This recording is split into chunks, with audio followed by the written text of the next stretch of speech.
Hello and welcome to Chicanime. My name is Lauren, and today I am going to be looking at Overlord Cut Content, Episode 2 from AniNews. This is going to be Season 1, Episode 2 of Cut Content, but we are going to get the origins of Demiurge's Happy Farm and Ainz's World Domination. So these are things that I've definitely mentioned quite a lot. This is something that's come up recently. The Happy Farm in specific has come up pretty recently, so I'm looking forward to seeing more about it, to learning more about it. I've been enjoying these videos, and I really hope you have too. I'm not finished, obviously, with the, how powerful are they videos, or I'm not finished with Zoronic Kaiba's videos, I don't think. I'll go back to some others as well, but I'm trying to, fill out my understanding of this world as much as I can. So if there's something specific that you want me to go ahead and take a look at, let me know in the comments below. These videos are coming out earlier on Patreon than they are on YouTube. So if you're watching this on Patreon, in the weekend of May 18th, Daniel and I are going to be at Ainz in Chicago. So if you're going to be there, I will see you. But if you're watching this on YouTube, this is coming out the weekend that I am there, I think. So it might be a little bit late, but for patrons, maybe I'll see you if you're in the area. Yeah, okay, so I don't have much else to say. If you're watching this on YouTube, don't forget to like and subscribe, comment on the video. All of those things do help us, and let's find out more about the origins of the Happy Farm. This is gonna be awkward and really, really uncomfortable because the Happy Farm is awful. That's my song about Overlord's core cast of characters. But what we didn't see, Episode 2 introduced us to Overlord's core cast of characters. But what we didn't see in the anime was a specific focus on one of them more than the others. While we did get the general idea of what each of these four guardians were like, there was actually quite a bit more to Demiurge's encounters. A series of interactions involving him and a few other characters that marked the origins of some very twisted developments from later on in the story. So let's continue with this Overlord Cut Content series and take a look at everything that we missed from this episode. But first, this video is sponsored by Surfshark, my personal go-to VPN for securing my online browsing experience. Alright, and again, usually we'd sit here and watch a lot of this, but I'll pause it here. But I don't think that this video is, I don't think that this particular promotion is still, yeah, deal expires in 6 days. That was, this was years ago, so we will. Now, let's get back to the video. Episode 2, Floor Guardians, covering chapters 2 to 3 of the light novel. With Shaltir being the first of the Floor Guardians to make their appearance, it's here that we're given an introduction to her lustful personality, an aspect of her design that could easily be explained by the tendencies of her creator. It was only just speculation on Ainz's part, but he wasn't at all surprised that a guildmate whose catchphrase was literally "porn games are my life" would make such a character. So he definitely didn't put it past Pararon Shino to fill her bio with all sorts of X-rated video game character traits. The next to appear after Shaltir was the guardian with the highest weapon-based attack power in all of Nazarick, the sovereign of the frozen river Cocytus. Then shortly after him was the creator of the Inferno Demiurge and the captain of all the others, Albedo. Now, unlike in the anime, Demiurge had actually taken a moment to point out that there were still a few people missing. Aside from the two other floor guardians. Right, because whenever this brain thing, the victim, I think, whenever they showed up, I had no idea who the heck they were. And I don't know who this golem is. Whose presence wasn't necessary. The Prince of Fear along with Crimson, Grant, and all the other domain guardians were absent as well. As for what these domain guardians are, yeah, him, I hated him, I hated him, I hated him, I hated him. Ugh, gross, awful. Well, these were the second of the two types of guardians that existed Also hated that thing. Hated this thing also. Nazarick. The first was of course the Floor Guardians, powerful NPCs who were in charge of defending one or more levels of the tomb. That being the case, domain guardians were then more like subordinates who only guarded a single part of a level. So, rather than report directly to Ainz, instead these area guardians reported to their respective floor guardian. making it the Floor Guardian's job to relay any important information back to them. In any case, the first order of business was to discuss Nazarick's precarious situation. One by one, each Guardian went on to report the lack of any strange occurrences during the time of their teleportation. Since the 4th and 8th Floor Guardians weren't there though, Albedo had volunteered to investigate those floors on her own. It was an offer that Ainz had readily accepted, but not before first cautioning her to be very careful on the 8th. To put it in his own exact words, he said that if something happened there, it's possible that she may not be able to deal with it. So if that's the warning that Ainz is giving to one of the strongest beings in Nazarick, then it kind of makes you wonder what exactly it is that awaits any person unfortunate enough to make it there. Yeah. Now, it's after this that Ainz briefly discusses the hierarchy of power within Nazarick. I know I've gone through it many times before, but allow me to reiterate it one more time for any new people. As explained by Ainz himself, there were only 4 NPCs in Nazarick who possessed absolute superiority in their respective fields of combat. Cocytus had the highest attack power when armed, Albedo possessed the highest defenses in general, and Sibas was the most proficient in combat, especially when in his true form. But despite his what? His what now? Is he Sebas is a dragon?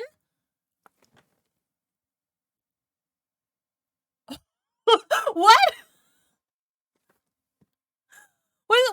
Okay, where's that Chris Fleming meme? Was anyone gonna tell me that Sebas was a dragon, or did I have to find it out from this video on the origins of Demiurge's Happy Farm myself? This is a wild place to discover something that big.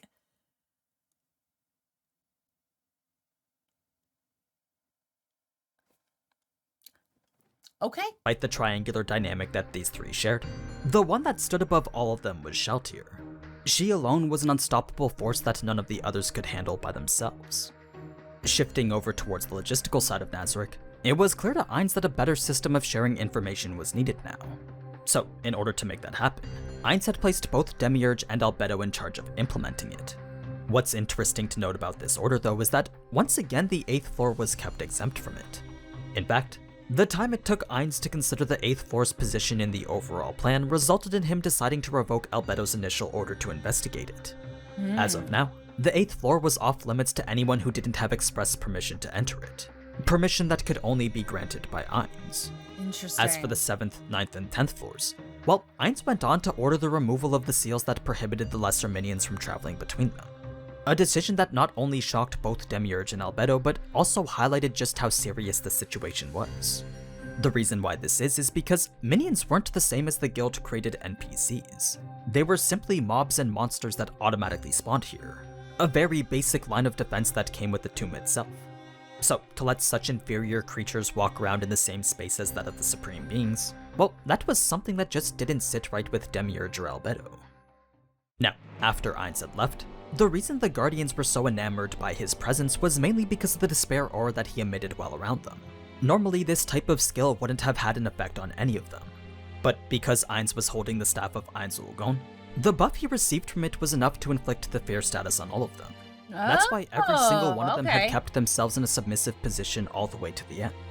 They couldn't even dare to stand up and face the overwhelming power in front of them.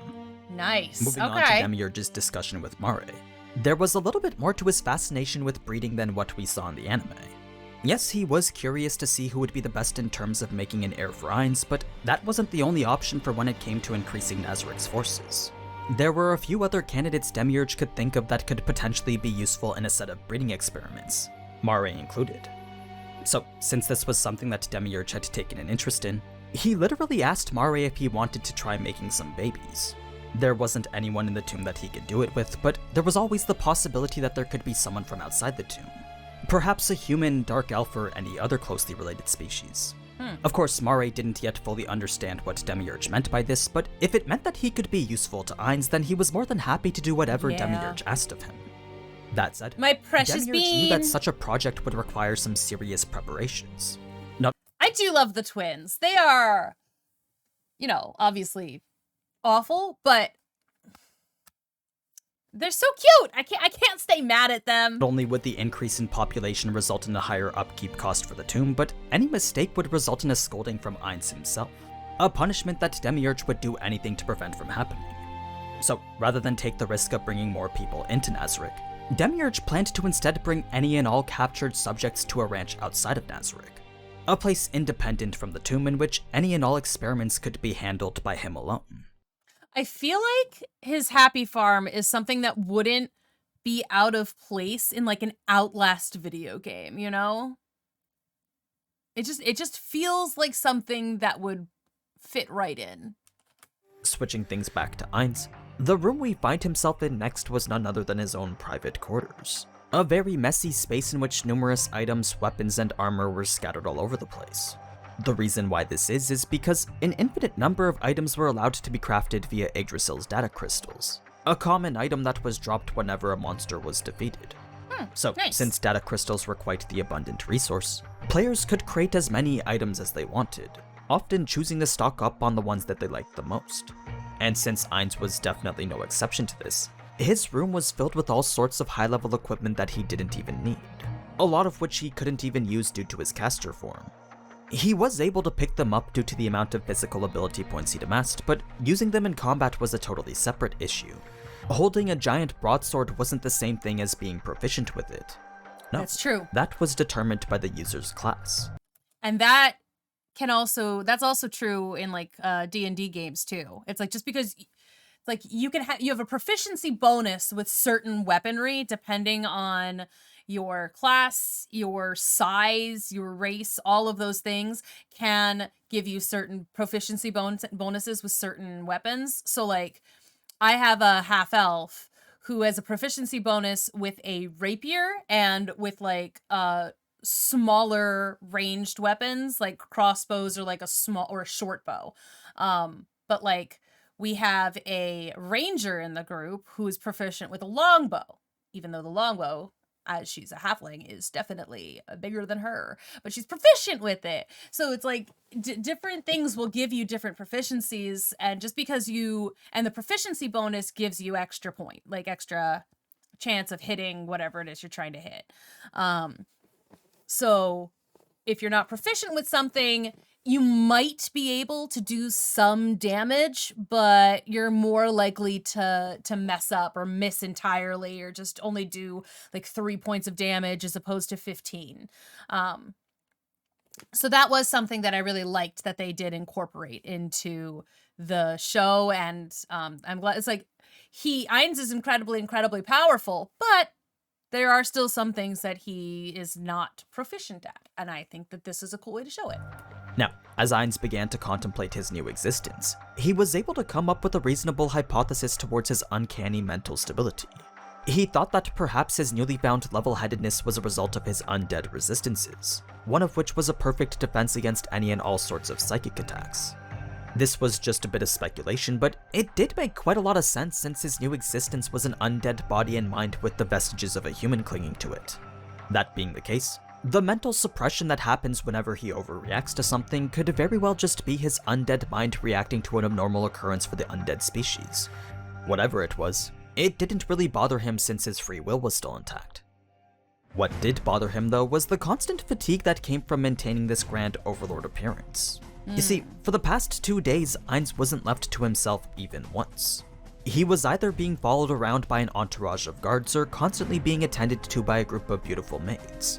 At first it wasn't really all that bad, but eventually it just became annoying and tiresome. Yeah, I can see that. That's why he refused any company when it came time to leave his chambers. As we saw though, whatever brief moment of solitude he initially had was quickly interrupted by Demiurge and his group of demons. Of course. While Demiurge was able to deduce that this stranger was Momonga because of his use of teleportation, the other demons were able to do so a different way. What the anime had failed to mention here was that every minion, NPC, and supreme being of Nazarick emitted a distinct signal that dictated whether they were an ally or not. Oh. And usually the stronger that signal was, the higher the rank the person emitting it was. So, for someone like Ainz, the signal he emitted was something so radiant and bright that not only could it easily be distinguished from all the others, but it could also be detected from a significant distance. Makes That's sense. how Demiurge's evil lords were able to immediately know that the person in front of them was Momonga. Now, shortly after Momonga had left with Demiurge, the evil lords were met by another guest. A signal they recognized to be one of the floor guardians, but weren't entirely sure who it was until she showed her face. As it turns out, It was none other than Albedo, as she was in the process of searching for Demiurge. Since Demiurge was nowhere to be seen though, she immediately turned to the demons and asked for his whereabouts, a question that had placed the demons in a particularly tricky situation. On one hand, they'd been ordered to refer to Momonga as Dark Warrior, but on the other, here was Albedo not knowing that this Dark Warrior was Momonga. So when Albedo inquired as to who this Dark Warrior was and why Demiurge would be accompanying him, the demons weren't entirely sure how to answer. Aw, poor guys. As Albedo continued to grow more anxious, making it painfully obvious that there was something they were hiding. As soon as that point had become clear, one single warning was all that was needed to make them explain that this Dark Warrior was Momonga. Had they avoided the question any further, then death would have been a likely punishment. Yeah. Now, one thing to note about this scene is that 18 hours had passed since the last time Albedo had seen Momonga. So she was neither physically nor mentally prepared to meet him. Her hair was a mess, her clothes were dirty, and even her wings looked a little bit tattered. That's not to say that it affected her overall appearance, but it simply wasn't an image that she was prepared to present Momonga with. That makes sense. Especially since to her it had been such a long time since the last time she saw him. As she ordered the demons to prepare a bath and fetch her clothes, they actually had a suggestion of their own in mind. They thought that rather than spend all this time getting ready and potentially miss Momonga, perhaps it would be better to show up as is and showcase all the hard work she'd been doing. Since her beauty wasn't ruined at all in any way, there wasn't really any reason to prepare herself the way that she wanted. So, despite this being such an outlandish suggestion, I'll bet. You know what? Now that I think about it, like, I feel like when I saw that the first time, I was like, oh my god, Albedo, no. But now I'm like, where the hell did she get that? Like, how did she, why does she have it? How did she get it? Like, did she paint it? Like, did she, like, screen paint it herself? Like, how did she make that happen for herself? Albedo did agree that this may actually be the best course of action. She just needed to verify that this would in fact get her on Momonga's good side. This wasn't really that important of a scene overall, but it does explain how Albedo knew where to find Momonga towards the end of the episode. In any case, sure, not something that I worried about, but that Ainz was in awe over the clear night sky that he'd never seen before. Because the previous home of Nazarick was a dark, cold place known as Helheim, the only thing he'd ever see in-game was a dark, clouded night that lasted forever. Then, since his real-world home wasn't that much different, this was the first time in which he could truly look up to the sky and see it as it was supposed to be seen. As he was about to cast a spell to enable flight, he quickly realized— Was that the guy from ReZero, Subaru? Is that who that was? See it as it was supposed to be seen. As he was about to cast a spell— Also, this is adorable, but is that Subaru? I don't know. I didn't actually watch ReZero. I just did the thumbnails and put the ads in. I think that's that. To enable flight, he quickly realized that his armor wouldn't let him. Yes, there was a skill that enabled magic users to cast spells while in it, but that wasn't a skill that he had learned how to use. So, with only 5 spells being currently available to him, any others would require certain items or charms in order to be cast. That's why we see him use the birdwing charm in order to fly. The instant he got up into the air, memories of his old guildmate flooded into his mind as he remembered how much he would have loved to see this. The reason Blue Planet had even started playing Yggdrasil in the first place was mainly to experience sceneries like this that were no longer available in the real world. It was a fascination with nature that went so deep that most of his time in-game was spent recreating the night sky on the 6th floor of Nazarick. This was the ideal world that Blue Planet had envisioned and come to realize in the game of Yggdrasil. That's a really world that Ainz wished he could see right now. Now, when Demiurge had come to interrupt this sentiment, there was actually a brief moment in which Ainz had become frustrated with him. This sudden outburst had made him feel as if his precious memories were being trampled on, especially since they went to imply something as childish as world domination. Though Ainz decided to play along with it as a joke, Demiurge on the other hand went to perceive it differently. And because I also perceived it differently. I did not think that he was making it a joke. I was 100% on the same page as Demiurge in this particular moment. Ainz was so enthralled with the sight in front of him, not once did he turn around to see that Demiurge actually believed him to be serious. Had it been anyone but the smartest being in Nazarick, then he definitely would have made sure to clarify that he was joking. But because this was the ever-insightful Demiurge, Ainz truly believed that he would understand his true intent. thus marking the beginning of a long downward spiral of even more misunderstandings. Now, one last thing that wasn't really mentioned towards the end of the episode was the level of caution Ainz felt was needed when it came to concealing Nazarick. Because the process was clearly going to take several more hours, an early warning system was set in place to detect any sentient being that came too close. It was a minion-based detection system that would instantly alert Demiurge should anything come within a 3-mile radius. Despite this being extremely discreet though, Ainz still felt that another system without the minions was also needed, sort of like an extra precaution should anything slip through the gaps. The reason why he wanted to be so careful was mainly because he wasn't sure how strong the people of this world was. If there was even the possibility that any outsider could be over level 100, then their best defense against that would be through concealment. That was the only surefire way that a potentially fatal conflict could be avoided. But yeah, that's pretty much it for what we missed from episode 2. There wasn't anything entirely crucial to the overall plot, but there were a few subtle details that further developed a few of the Floor Guardians. So if you liked what you saw here, then be sure to leave a like and comment to let me know. I'll try to get the next episode out sometime next month. Until then though, feel free to check out any of the Tensida videos that will soon be flooding this channel. Now, before I go, I'd like to thank Surfshark once again for sponsoring this video. That was Surfshark. Thank you very much, Surfshark. But this video is old and that link is not going to help anymore. But if you do want to see if there's any other fun sponsors for AniNews, you can head over to their channel and find their latest video and find the deals there. All right, so there wasn't as much about the Happy Farm as I thought there would be, but he did explain some other things that I did find very interesting. This 8th floor thing, this mysterious 8th floor thing, very, very fascinating. And you know, I'm enjoying these. I'm glad that I am finding out so much more about this world, about the stuff in the beginning. Someone has suggested that I do read the light novel, and it's like, you know what, maybe I will. Maybe I will. But I also like it being broken down and spoon-fed to me with pretty pictures and flashing lights. I like that. I retain things better when they are said out loud to me than I do when I'm just reading them.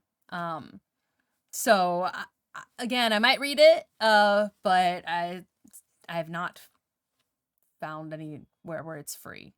So, thanks again though for watching. I hope you enjoyed this. If you want to, like, let me know what else to watch. Like, do you want to see more of this cut content series? Do you want to see more of the other AniNews series I was doing with the, how strong are they, and like more background videos? Do you want to see more Zoronic Kaiba? Do you want to see more of the Sheltier Servants person that I did the one video of?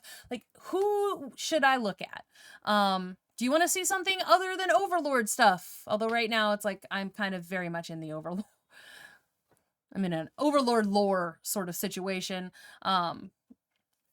Mostly because I've finished what's available, and so spoilers are less likely to occur. But go ahead and let me know, and I will see you all in the next one. Bye!